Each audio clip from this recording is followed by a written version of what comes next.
So talk a little bit about the Ohio Virtual Academy and what you're doing there.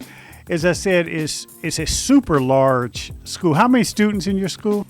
We serve about 16 to 17,000. 16 to 17,000. And talk about the school and its mission, because you're doing a lot of unique work. And because of the size of the school, I mean, you can't do it all. You have to have a staff that's tight. So talk a little bit about how you're able to keep that school running the way it is. And thank you. And this is my favorite subject to talk about. So this will be easy. I actually do spend a lot of time on leadership growth and picking out the right people to be there, right? Because you all have to have a shared mission. It doesn't have to be the exact same mission, but it needs to be shared. And at OHVA, Ohio Virtual Academy, our shared mission is providing students hope for the future. We feel that if there's nothing else we can do, if we can make those kids know that whatever's happening in their life right now doesn't have to define who they are. It can if it's a positive thing. But if it's a lot going on in their lives right now, we need to be able to say, that doesn't have to define who you are. We want to help you get to where you really want to be in life, right? We want to get you to your goal. And when you, as you said, you can't do it yourself. You know, I might have been the person who planted that one little seed, but I have an amazing team. I have 750 staff. I have close to 24 administrators. I have a senior team of 3 people, and we are all marching in the same direction. And that's the only way this can be successful. And I am proud every day of the things that we do for students, every day. So I have visited your school, I've spoken at your graduation, and I want to dig a little deeper on that because I share some of your approaches with educators that I visit in schools around the country. And one of the things I was really impressed with, Chris, you have 17,000 students. As you know, today's children, the average student now is not operating at grade level, and many students have mental health issues, and I'm going to talk a little bit about that, and other just challenges in their home life. One thing I was really impressed at, every day you and your team, sit in a circle and you talk through some of the major or prominent issues that need to be addressed regarding individual children.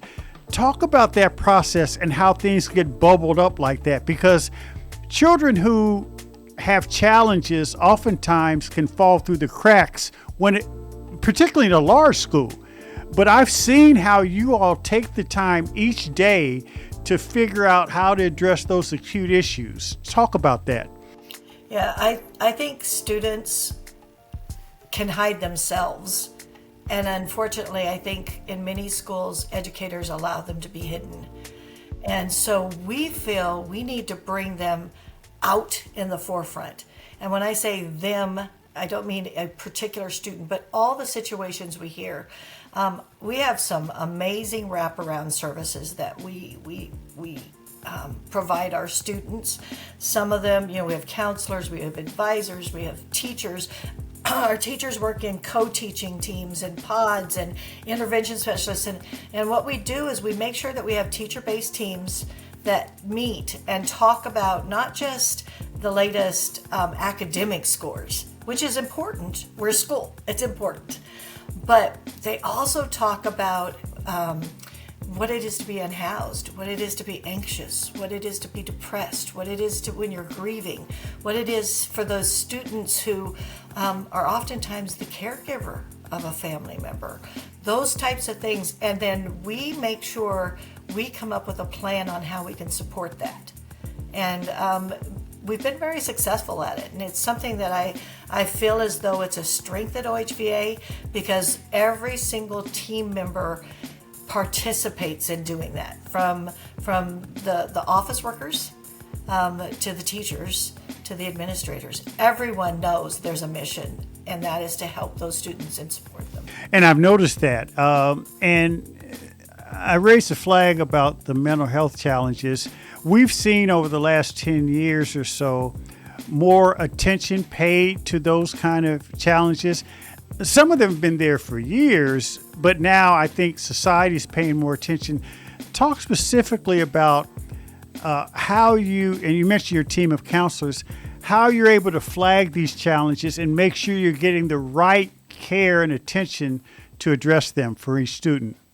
Right. Our counselors are RAMP certified. I'm proud to say, only 2 virtual schools in the entire nation are RAMP certified, and that means Recognize ASCA model program, and the ASCA means American School Counselor Association. So we've actually been recognized as this from the American School Counseling Program, and we've made sure that it's not just the counselors that find them, right? They have to be referred to the counselors. So it's the teachers, advisors, parents, staff, other staff that notice something that's going on.